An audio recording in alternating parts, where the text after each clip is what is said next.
Hi friends, now we are going to discuss May 17 RTP. So in a quick revision, we will be completing the RTP May 17 as soon as possible.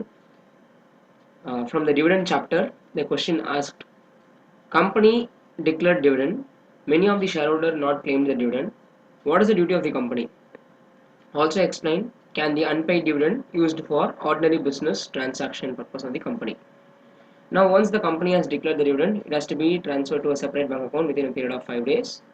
In case if the company has not paid the dividend within a period of 30 days, it has to be transferred to a separate account called unpaid dividend account, and it should not be used for the normal business of the company.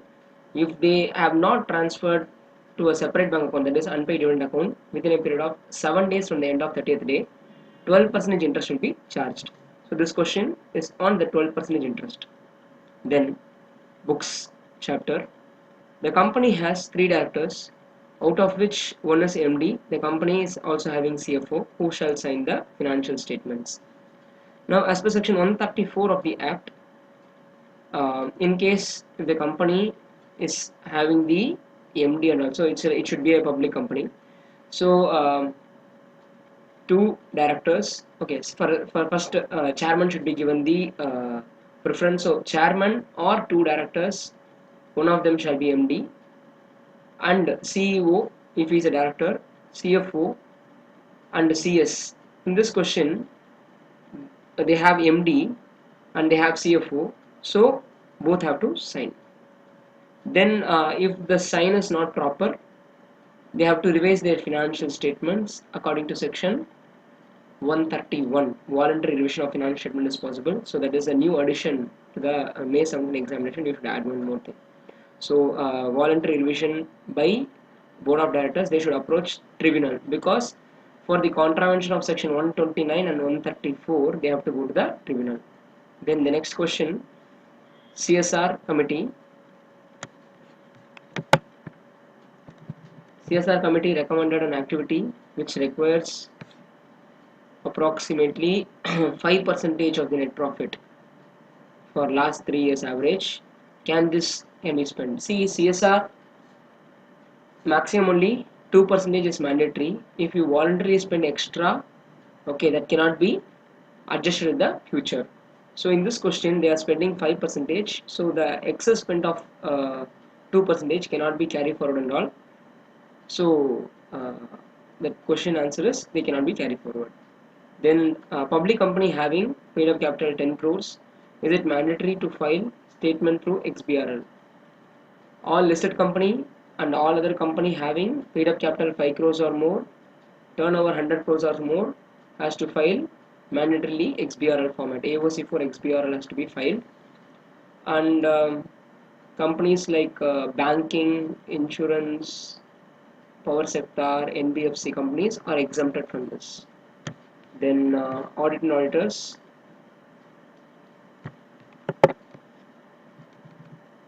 Tribunal on request of certain director has removed the auditors. Do tribunal have power to do so? If yes, whether the auditor can take up assignment of any other company. See, tribunal either on suo moto or on request of other directors, okay, after being heard, they can remove the auditors.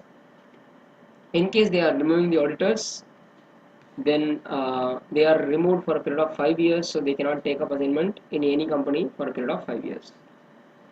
Actually, there is one more thing. Court has a right to remove the auditor. In case the court has removed the auditor cannot assign the office for a period of 10 years. But this question they are asking only on tribunal. Then directors chapter. Public company having 11 directors, paid up capital 300 crores, turnover 500 crores. Explain the provision of appointment of woman director and independent director. Woman director, paid up capital 100 crores or more, turnover 300 crores or more. Any one condition has to be satisfied in case of public company. And for all listed company it is mandatory. And independent director, all listed company mandatory. Public company having paid up capital 10 crores or more, turnover 100 crores or more, loans, borrowings, debentures, deposit from public exceeding 50 crores, they have to appoint independent director. Then next question, the person convicted and imprisoned for a period of 8 years, 1 year, 8 years ago. So a person is imprisoned for a period of 1 year. So, under section 164, subsection 1, any person convicted for moral turpitude or otherwise and sentenced for imprisonment for a period not less than 6 months shall be disqualified for a period of 5 years. So, in this case, 5 years elapsed from the date of expiry of the sentence, hence he can be appointed as director. The next question, Mr. D, director of a company, not filed annual return for a continuous period of 3 preceding years. Can he be appointed in a company now? As per section 164 subsection 2 clause A, since he has not filed annual accounts for a continuous period of 3 years, he is disqualified, so he cannot be appointed as director of the company. Then the next chapter, meeting and board power. Can circular resolution be passed for the following items? To make calls, buyback, issue of securities inside or outside India, etc., to borrow money. Now, as per section 179, all this item has to be done only through board meeting, hence this cannot be done in circular resolution. Circular resolution is possible for signing of financial statements, that is possible.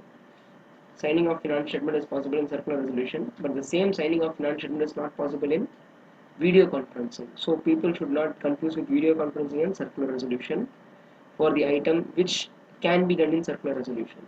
So in these question, these items cannot be done in circular resolution. So it should be done only in the board meeting.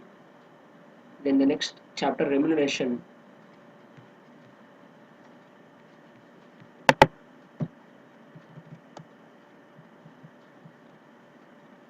Directors of the company wants 4% of the net profit as commission. Effective capital of the company is 150 lakhs. Okay. Director was paid 50 lakhs as per schedule 5 as the company incurred loss. Is the company justified? So the effective capital is 150 lakhs. That means it says negative to 5 crores lakh. So they can pay up to 60 lakhs. They are paid only 50 lakhs. So it's not a problem. So this is for okay, AMD whole-time director, they can do this. Then for the director, they want to pay 4%. Okay, the directors, they cannot pay 4%. They can pay only 3%. Okay, so in case they want to pay additional 1%, then they have to pass an ordinary resolution. Okay, then in the second case, the effective capital case, if they want to pay 50 lakhs, yes, because it is in the first slab only, they want to pay, they can pay. If they want to double, they have to pass special resolution. If they want to increase more than that, they have to go to central government. Then compromise and arrangement chapter. Whether Indian company be amalgamated to the foreign company. Yes, amalgamation, transfer and transferee, they have defined there. So Indian company can buy the foreign company. It's called as body corporate under the Indian law. So we can do it. That's not a problem. Then the next question. Explain special majority in the scheme of compromise and arrangement. So what is special majority? More than 50% in numbers who attended and voted in the meeting, having 75% in the value, is called special majority. Is the scheme has to be approved by the preference shareholder? Yes, even they have to be considered, because preference shareholders will be having the voting right whenever their rights are getting affected. So in this scenario of compromise and arrangement, their rights are getting affected. Yes, they have to participate. When will the court order for the dissolution? See, the tribunal, once they got the report from ROC that there is no fraud and all complete investigation is over, then they can order for dissolution of the company. Then operation mismanagement chapter.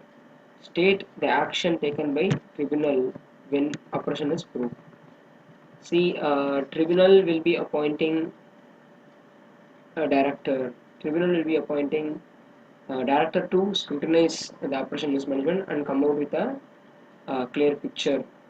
And the tribunal also has a right under section 242 They have additional rights to ask the company to purchase a share or reduce the share.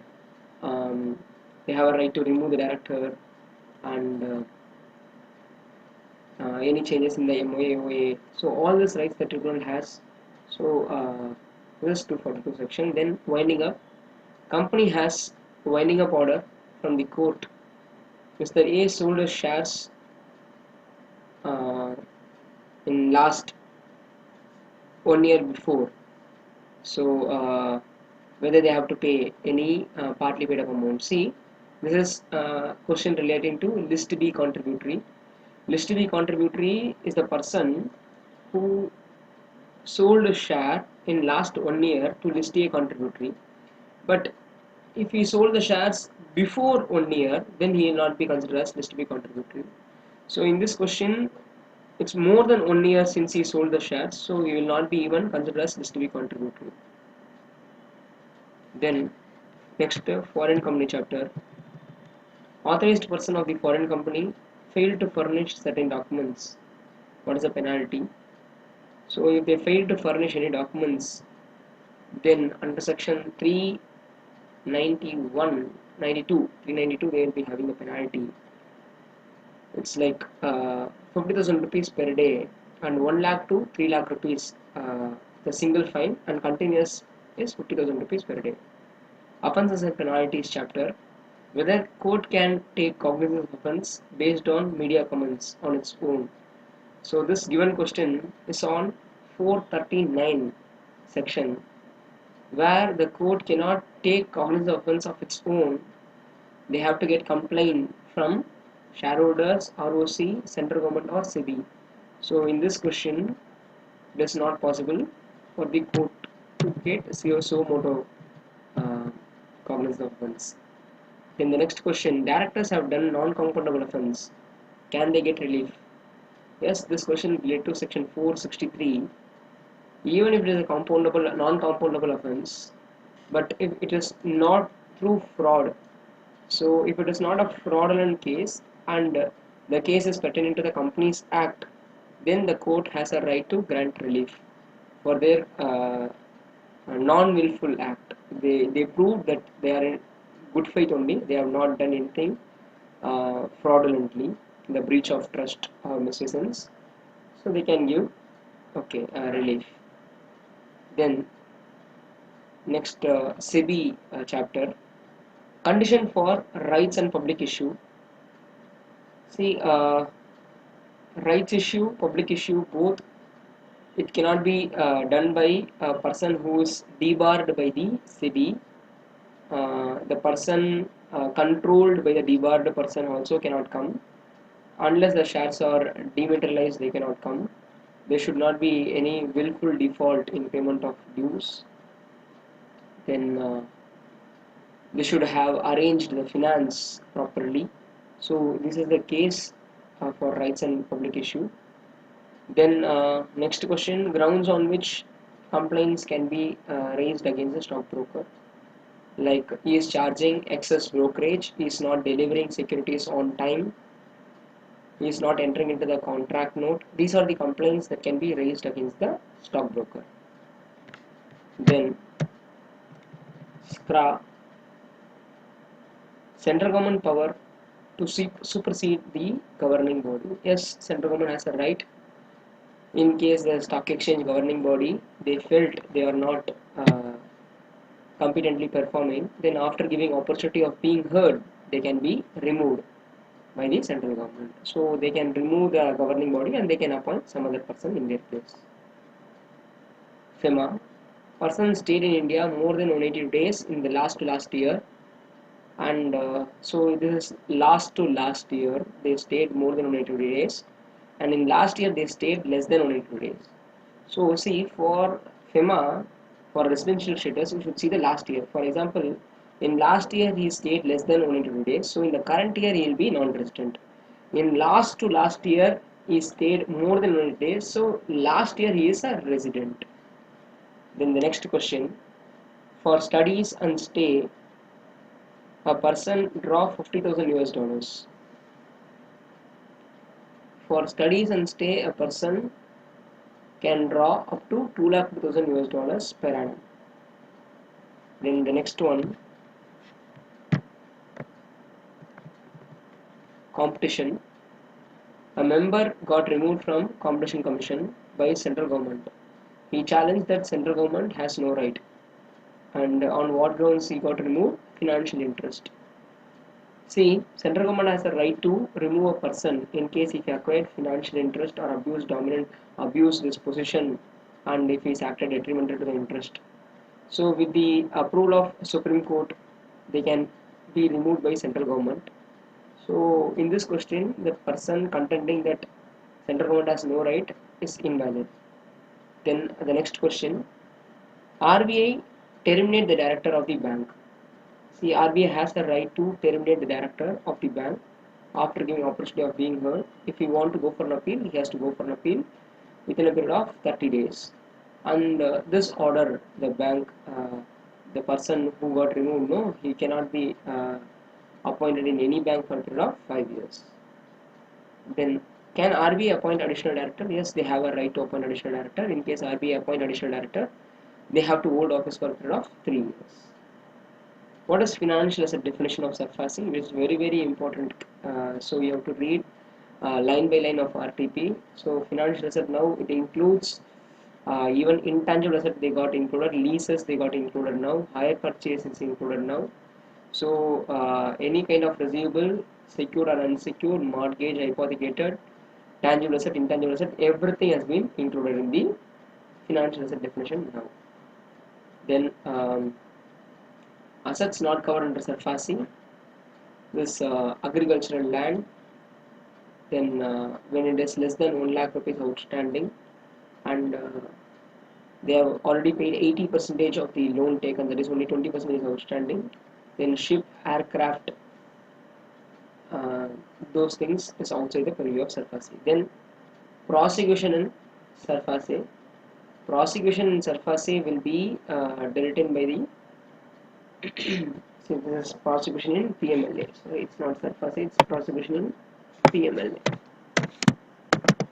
Prosecution in PMLA will be done by special court. So no police investigation will be ordered when the case is running in the special court, and it's non-bailable offence, PMLA offence. Then chapter marginal note, what is the internal age of interpretation? See, when there is an ambiguity in understanding the section, we have to take a guidance from internal aids of interpretation.